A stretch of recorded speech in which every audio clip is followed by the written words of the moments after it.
Você pode se assentar na presença do Deus vivo. Por gentileza, cumprimente mais uma vez quem está ao seu redor com a graça e a paz de Cristo Jesus. Boa noite, igreja, boa noite, graça e paz. Boa noite, povo de Deus, povo abençoado, povo ungido, povo santo, povo feliz, o povo mais feliz da face da terra, aleluia. Glória a Deus. Quem está feliz com Jesus, diga amém. Glória a Deus, que bom estar com você nessa noite, que bom ter a sua presença neste culto de ação de graças, de louvor, de adoração, aquele que é o único digno de receber toda a glória, toda a honra e todo louvor, nos céus, na terra e em todo lugar, Jesus Cristo, nosso Senhor. Obrigado a você que nos acompanha online de todo lugar do Brasil e do mundo, sejam muito bem-vindos, em nome do Senhor Jesus. Eu queria convidar você nesse momento para lermos a palavra de Deus, o Evangelho de Marcos, do capítulo 14, Marcos, capítulo 14, vamos ler a partir do versículo 32, um dos momentos mais dramáticos da vida de Cristo Jesus. Marcos 14, a partir do versículo 32, eu quero compartilhar nessa noite com você o tema Getsemane, o segredo da unção. Marcos 14, a partir do versículo 32. Então, foram para um lugar chamado Getsemane. E Jesus disse aos seus discípulos: sentem-se aqui enquanto vou orar. Levou consigo Pedro, Tiago e João e começou a ficar aflito e angustiado. E lhes disse: a minha alma está profundamente triste, numa tristeza mortal. Fiquem aqui e vigiem. Indo um pouco mais adiante, prostrou-se e orava para que, se possível, fosse afastada dele aquela hora. E dizia: Abba, Pai, tudo te é possível. Afasta de mim este cálice. Contudo, não seja o que eu quero, mas sim o que tu queres. Então voltou aos seus discípulos e os encontrou dormindo.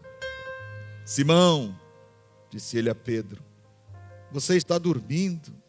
Não pôde vigiar nem por uma hora? Vigiem e orem, para que não caiam em tentação. O espírito está pronto, mas a carne é fraca. Mais uma vez, ele se afastou e orou, repetindo as mesmas palavras. Quando voltou, de novo os encontrou dormindo, porque seus olhos estavam pesados. Eles não sabiam o que lhe dizer. Voltando pela terceira vez, ele lhes disse: vocês ainda dormem e descansam? Basta! Chegou a hora! Eis que o Filho do Homem está sendo entregue nas mãos dos pecadores. Levantem-se e vamos. Aí vem aquele que me trai. Espírito Santo, do Deus vivo e verdadeiro, Senhor soberano do universo, Rei da glória. A Ti nessa noite, somente a Ti engrandecemos. E como servos nos humilhamos diante da Tua face. E esperamos o Teu comando, a voz do Teu amor, falando aos nossos corações, tocando em cada um de nós, mudando a nossa história, transformando-nos, moldando-nos, porque somos como argila, como pó da terra, vasos de barro nas mãos do oleiro. Fala aos nossos corações nessa noite. Transforma este lugar num Getsemane particular, para que cada coração que está atento ao mover do teu Espírito possa ser não apenas transformado pelo poder insofismável da tua palavra, mas também que a unção deste lugar se derrame sobre nós, a fim de nos capacitar para vencermos as tentações. Ó Santo Espírito, santifica a tua noiva, a tua igreja, aqui reunida nesta hora. Clama por uma visitação especial do Senhor. Toca em nossos olhos, em nossos ouvidos, em nossos lábios, em nossas mãos, em nossos pés, mas sobretudo, Senhor, em nossos corações. Quebranta-nos, desperta-nos. É o que nós te pedimos nesta hora, em nome daquele que por nós sofreu e morreu, mas que ressuscitou e vivo está, assentado à direita do Pai, intercedendo por nós. A Jesus a honra, a glória e o louvor, hoje e pelos séculos dos séculos. Amém. E graças a Deus. Vamos exaltá-lo nessa noite, porque só Ele é santo. Só Ele é santo. Só Ele é santo. Getsemane significa prensa de azeite, ou lagar. Se você não teve a oportunidade de conhecer uma prensa de azeite, quando estivemos em Israel, pudemos ali não somente conhecer uma prensa, uma réplica de uma prensa de azeite dos dias de Jesus, mas que, estando ainda funcional, um instrumento primitivo, mas muito prático, onde a azeitona é colocada e ali, por um sistema de rocas, de pedras que giram em torno de um parafuso central, são esmagadas e o óleo corre pela pedra. A primeira prova chama-se o extra virgem, aquele mais precioso óleo, a primeira leva da azeitona espremida, que tivemos a oportunidade de trazer 2 frascos, 2 amostras para o Brasil. E quando abrimos e colocamos na salada, nós não conseguíamos nem comer de tão aromático e de tão emocionados que estávamos por estarmos comendo em nossa refeição do almoço com o azeite puro, extra virgem da oliva extraída de Israel. Getsemane, ou Getsemane, o lugar onde Jesus costumava ir com seus discípulos muitas vezes para orar. Não era um lugar estranho para eles. Jesus muitas vezes se recolhia para aquele jardim. João chama de jardim. Marcos e Mateus falam de um terreno, um lugar fechado, um lugar onde Jesus tinha acesso e ali muitas vezes se ocultava com os seus discípulos para momentos de oração.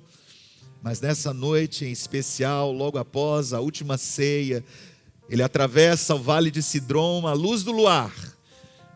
Pouco depois das palavras estimuladoras ao coração dos seus discípulos: tenham bom ânimo, eu venci o mundo. Agora, ao adentrarem o portão daquele espaço reservado onde havia oliveiras centenárias plantadas, a escuridão tomou conta do ambiente. Jesus pede aos seus discípulos que fiquem em um lugar para que ele possa estar sozinho diante do Pai em oração. E há um conflito evidente na sua alma, pois que ao mesmo tempo que ele diz aos discípulos para que permaneçam ali, ele pede a Pedro, Tiago e João, os mesmos que estiveram com ele em momentos tão especiais como o Monte da Transfiguração e o viram glorificado, que agora estejam com ele em oração no momento mais doloroso da sua paixão.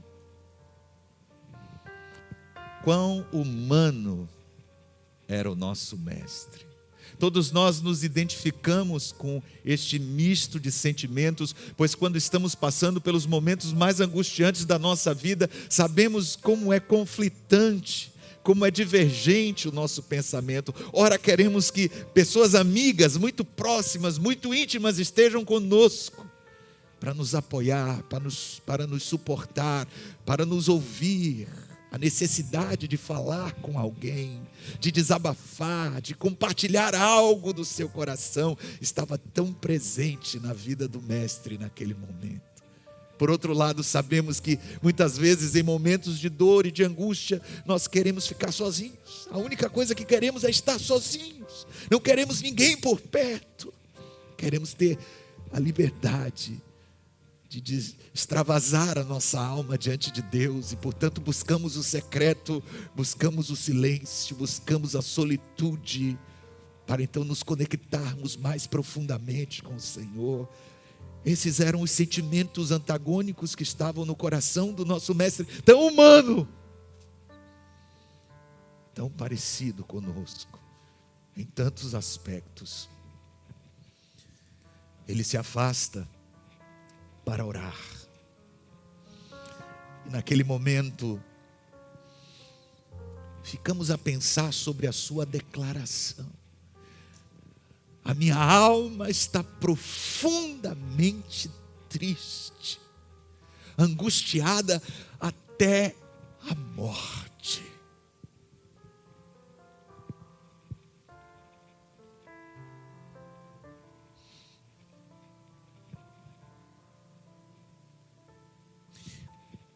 O que aconteceu naquele momento foi mais do que apenas a carne com medo da aproximação da morte. Sim, ele sabia o que estava para acontecer. Ele já havia advertido seus discípulos. Ele sabia que o seu destino era a cruz e estava determinado a caminhar até o Calvário decididamente. Se as palavras de Jesus, o nosso Senhor, se referem apenas ao medo da morte, então Jesus é inferior a muitos mártires que deram na história a sua vida por uma causa. Ele é inferior a muitos soldados, heróis, que no campo de batalha deram a sua vida em atos de heroísmo. Ele seria inferior até mesmo a criminosos, que muitas vezes correm para a morte.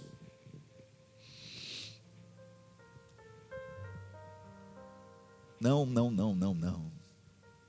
Alguém já disse que nós jamais compreenderemos o Calvário, jamais compreenderemos Getsemane, jamais compreenderemos a paixão de Cristo, até que entendamos que Ele fez cair sobre o Senhor as iniquidades de todos nós. Naquele momento, Jesus estava diante do cálice da ira de Deus sobre o pecado de toda a humanidade. Um cálice amargo, cheio de contradições, que ele estava para beber até a última gota. E ele orou na calada da noite, no Jardim das Oliveiras, no lugar da prensa de azeite. Ele curvou a sua vontade humana e submeteu-a à vontade do Pai. Ele disse: Pai, tudo te é possível. afasta de mim este cálice. Contudo, seja feita a tua vontade e não a minha. Uma oração que conhece Abba Pai nunca ficará sem resposta.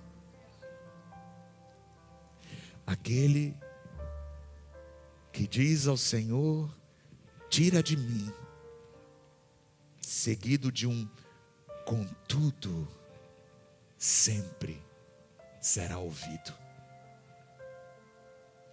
Getsemane, o segredo da unção está na submissão à vontade de Deus. Sim, naquele momento de escuridão, uma brecha estava aberta e a luz iluminava o nosso mestre em oração. E dessa forma ele nos ensina que em nossos momentos de angústia, o que devemos fazer é orar, é buscar a presença daquele que pode nos fortalecer, daquele que é um socorro bem presente na hora da angústia.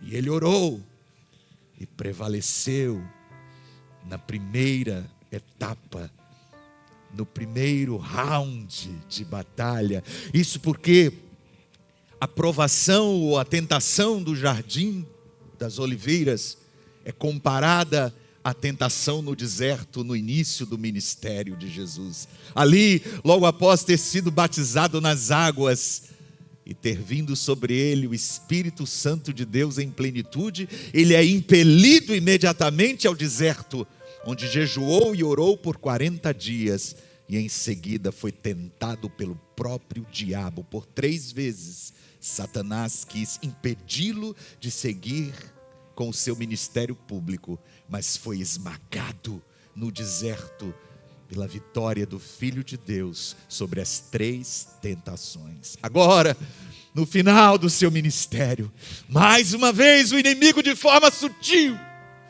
vem a ele para tentar comovê-lo e demovê-lo do seu destino final. E por 3 vezes ele irá buscar a presença do Senhor, até que a sua carne enfraquecida seja fortalecida pelo Espírito de Deus. Getsemane, o segredo da unção. Não há como extrair azeite precioso da oliva sem que ela seja esmagada. Jesus, depois de fortalecido pela primeira vez, retorna aos seus discípulos e os encontra dormindo. É fácil julgar os discípulos, mas eles estavam também tão tristes. E muitas vezes, quando estamos tomados por tristeza, desânimo, quando ficamos desidratados de tanto chorar na presença de Deus, dormimos e o nosso sono é pesado. Mas Jesus faz uma pergunta a Pedro: Simão, você está dormindo? Não pôde vigiar comigo nem ao menos por 1 hora? Simão, como eu posso lhe chamar de Pedro, se há poucos instantes você se levantou na ceia e disse: ainda que todos te neguem, Senhor, eu morrerei por ti. Ainda que todos te deixem, eu jamais te abandonarei. Simão Pedro, o discípulo antagônico. As 2 naturezas estavam nele tão presentes que por toda a vida ele jamais deixou de ser Simão e de ser Pedro, de ser Pedro e de ser Simão. Por isso, talvez nenhum dos discípulos, dos apóstolos de Jesus, nos seja tão querido quanto Pedro. Porque ele é esta pessoa que é capaz de viver este dualismo radical que nos caracteriza a todos como seres humanos, mas especialmente as almas cristãs. Simão, lembre-se que Satanás me pediu autorização para ajoelhar você como se faz como trigo. Simão, não confie na sua força, nos seus impulsos, no seu braço forte. Simão, vigie e ore, porque o espírito na verdade está pronto, mas a carne é fraca. Nós podemos aprender algumas lições com o apóstolo Dorminhoco. Em primeiro lugar, não devemos dar tanto crédito aos nossos votos ou resoluções que fazemos diante de Deus, especialmente quando os fazemos motivados apenas por emoções ou argumentos humanos. Senhor, a partir de hoje não mais farei isso. Senhor, nunca mais na minha vida farei aquilo. Senhor, a partir de agora será diferente. Senhor, tudo vai ser diferente a partir de hoje. Senhor, me dê mais uma chance e tudo vai mudar. Precisamos estar muito atentos a esta característica peculiar do ser humano, que é carne e que é pó. Muitas vezes o nosso entusiasmo não passa de palavras vazias. Este é Pedro, sempre impetuoso, sempre disposto a se jogar, a se lançar. Este é o Pedro que, quando viu Jesus andando sobre as águas, ali no barco com os outros apóstolos, disse: Senhor, se és tu mesmo, manda-me ter contigo andando sobre as águas. E ele foi, segundo a palavra de Jesus, começou a andar, mas bastaram alguns respingos do mar no seu rosto, o vento forte, as ondas. Ele olhou para as circunstâncias e logo começou a afundar e disse: Senhor, salva-me, eu estou morrendo afogado. Esse é Pedro, que entrou na casa do sumo sacerdote, sentou-se junto de uma fogueira no pátio da casa do sumo sacerdote, quando Jesus estava sendo espancado e questionado, e ali num ambiente hostil, corajosamente acompanhava o que estava acontecendo com o mestre, mas bastou uma criada com a língua afiada para confrontá-lo, e ele já estava negando conhecer Jesus. Simão, Simão, você está dormindo. Não confie na sua carne. Mas há uma segunda lição que podemos aprender com o apóstolo Dorminhoco. Sim, porque todos nós nos identificamos com ele. É mais fácil fazer coisas grandes para Deus do que as pequenas que ele quer. É mais fácil expressarmos nosso amor em atos de bravura do que nas coisas simples e cotidianas, naquelas mais ordinárias e rotineiras, onde também demonstramos o nosso amor e a nossa fidelidade ao Senhor. É por isso que muitos soldados correrão diante de um desafio em um ato de bravura final com seus companheiros para se entregarem à morte gloriosamente e serem honrados com medalhas póstumas. É por isso que muitos mártires se lançaram nas fogueiras em nome do Senhor, dando as suas vidas pela causa do Evangelho. Mas muitas vezes, quando somos confrontados por esta mesma devoção e dedicação, por esta mesma fidelidade e santidade no nosso dia a dia, parece-nos tão difícil sermos quem o Senhor quer que sejamos. Pedro estava disposto a morrer por Jesus. Se um dos soldados romanos tivesse requerido dele um ato de bravura, ele chegou a desembainhar a sua espada, mas ele não pôde vigiar com o mestre no momento mais difícil e angustiante do seu ministério, por nenhuma hora. É mais fácil morrer por Ele do que vigiar com Ele. Nunca se esqueça disso. Simão, Simão, você está dormindo? Por 3 vezes o Senhor orou. Isso nos ensina algo profundo. Ondas como espumas do mar invadiam o seu coração naqueles momentos angustiantes do Getsêmani.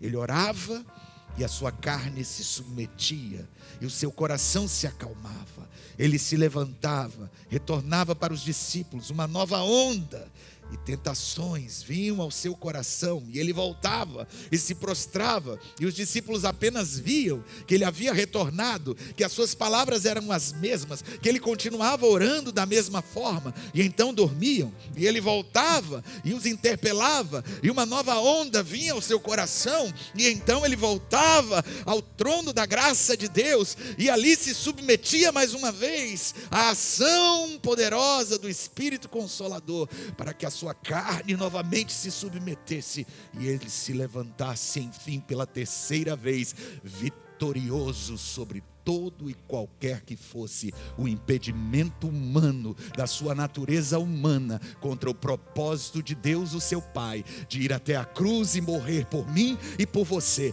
e derramar o seu sangue precioso por toda a humanidade, para a salvação de todos os pecadores. Isso nos ensina que se o nosso mestre teve que perseverar em oração, nós também, muitas vezes na nossa vida, como Simão,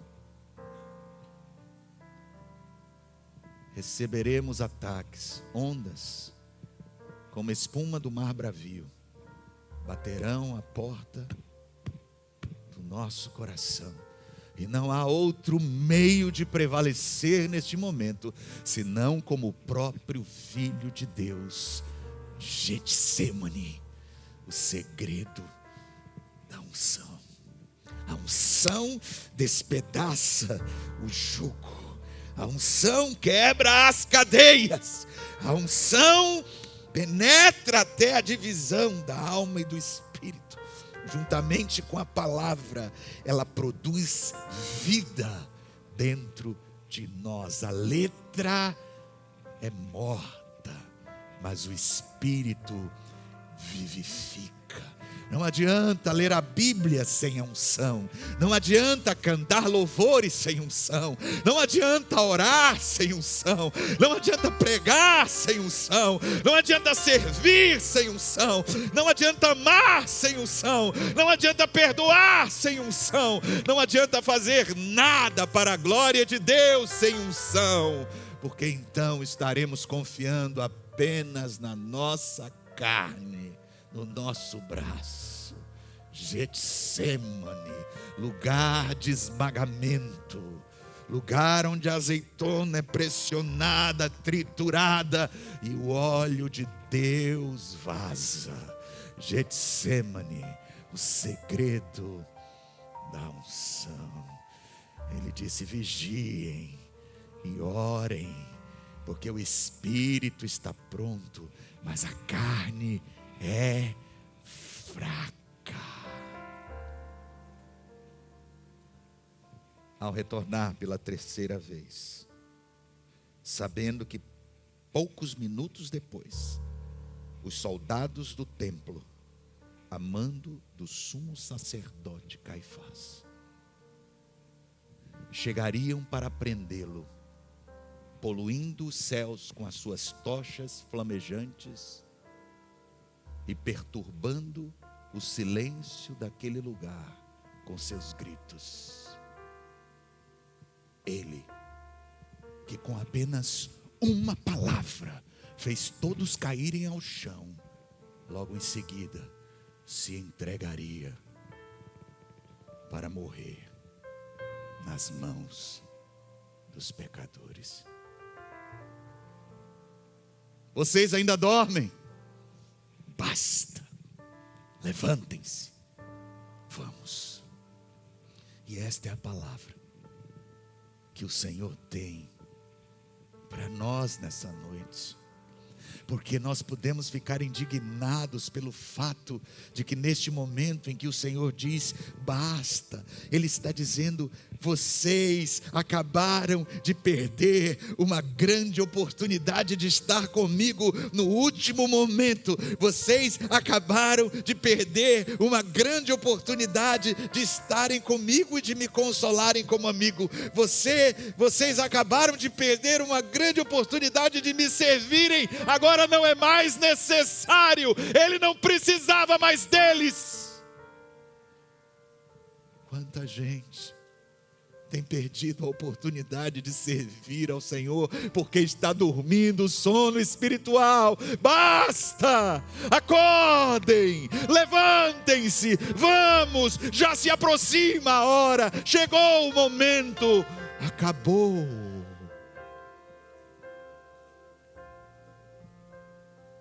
Podemos ficar indignados com os discípulos.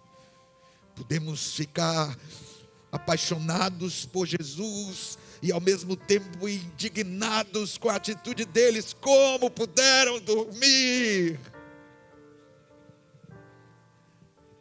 Mas muitas vezes nós também ouvimos a voz do nosso passado dizendo, quanto tempo perdido, quantas oportunidades se foram. Você poderia ter dado mais. Você poderia ter feito mais. Você poderia ter ido além. Você poderia ter crescido mais. Você poderia ter dado mais frutos. Mas agora é tarde demais. A oportunidade se esvai pelos seus dedos. Quem somos nós para julgar aqueles pobres discípulos, se nós também, como Simão, estamos dormindo? Que o Espírito Santo de Deus nessa noite encontre em seu coração um ouvido receptivo e atento a esta palavra. Basta, levante-se, vamos, chegou a hora. Getsemane, o segredo da unção. Fique de pé e aplauda o Senhor.